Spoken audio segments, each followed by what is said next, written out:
সুইটি, এখানে কি হচ্ছে এসব? ও, আমি বাসায় না থাকলে এইগুলা করস? তাই তো কই, আমার বাসার একটা কাজও হয় না কে? লাস্ট মাস্ট এই বুইরার সাথে বস্তি নষ্টি করতেছস আমার চোখের আড়ালে। কি কইলি তুই? আমি এই বুড়ির লগে পোস্টি নষ্টি করতেছি? আসলে তোর চিন্তাধারা এত খারাপ আমি কখনো বুঝতেও পারি নাই, আমি তো কল্পনাও করতে পারি নাই তোর মন মানসিকতা এত নিচ। শুন, তোর চিন্তাধারা এতটুকু হইলো কিভাবে যে আমি একজন বয়স্ক মানুষের সঙ্গে পোস্টি নষ্টি করতেছি? ভাবি থামেন আপনি, আমরা যা বুঝার তা বুঝে গেছি। নষ্টামি টষ্টামি কইরা এমন আইছে সতী নারী শাস্তে। চুপ, একদম চুপ। আর একটা যদি কথা বলবি না, তোর বাইকে যেমন চর মারছি না, তোকেও ঠাস করে একটা গালে চর মারবো। আসলে তোরা দুই ভাইয়ের চিন্তা ভাবনা যে এত নিচ, এত খারাপ, আমি আগে জানতাম না।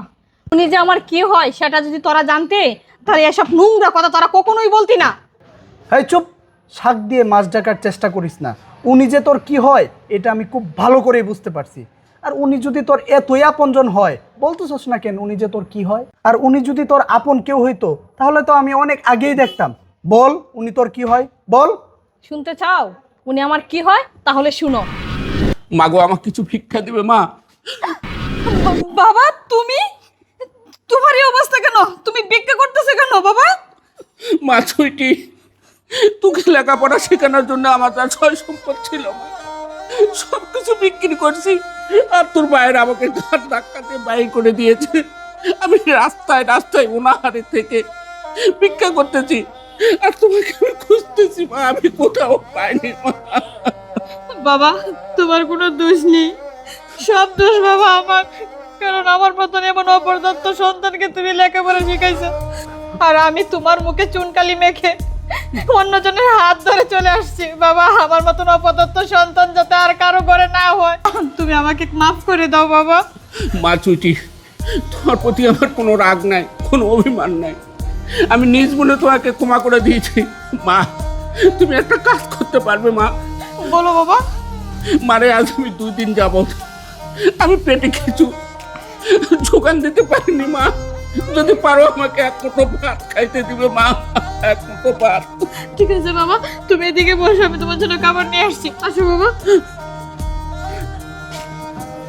এখন শুনছিস উনি আমার কি হয়? আরে জানোয়ার, তখন তো অনেক কিছু বলছিলি যে ওর সাথে আমি পোস্টি নষ্টি করি, এই করি সেই করি। এখন বুঝতে পারছিস উনি আমার কি হয়? উনি আমার জন্মদাতা পিতা। শুন, আমি তোর বাইকে ভালোবেসে তোর বাইয়ের হাত ধরে আমার এই বুড়া বাবার মুখে চুনকালি মেখে তোর ভাইয়ের ঘরে চলে আসছিলাম। আমার বাবার স্বপ্ন কি ছিল জানিস? আমাকে ডাক্তার বানাবে। কিন্তু সেই স্বপ্ন আমি আমার বাবার পূরণ করতে পারি নাই, কারণ তোর ভাইকে ভালোবেসেছিলাম। আর সেই ভালোবাসার প্রতিদান আজকে আমার বাবা দিচ্ছে।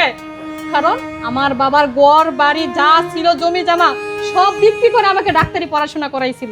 কিন্তু আমি সফল হতে পারি নাই, কারণ আমি তোর ভাইকে ভালোবেসে আমার বাবার স্বপ্নকে দুলির সাথে মিশিয়ে তোর ভাইয়ের হাত ধরে আমি চলে আসছিলাম।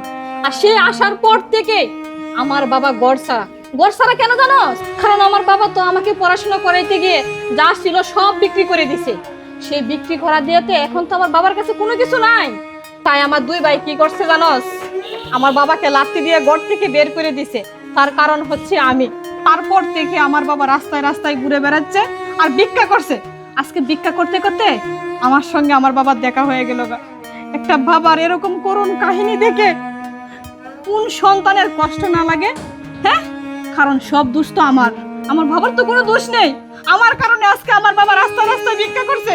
আর তোমরা আমার বাবাকে নিয়ে এই ধরনের উল্টাপাল্টা কথা বলতেছিলে, এই ধরনের মন্তব্য করতেছিলে। তোমাদের বিবেকে একটু বাধা দিল না? আর শুনো, আমি কি করছি জানো?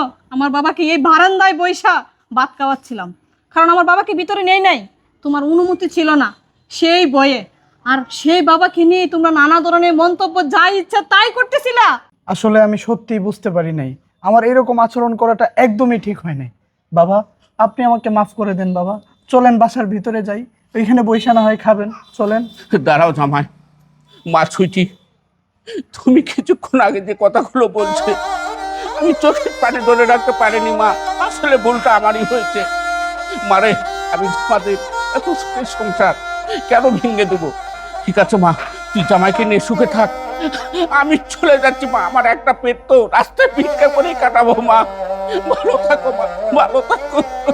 বাবা বাবা প্লিজ যায়েন না বাবা।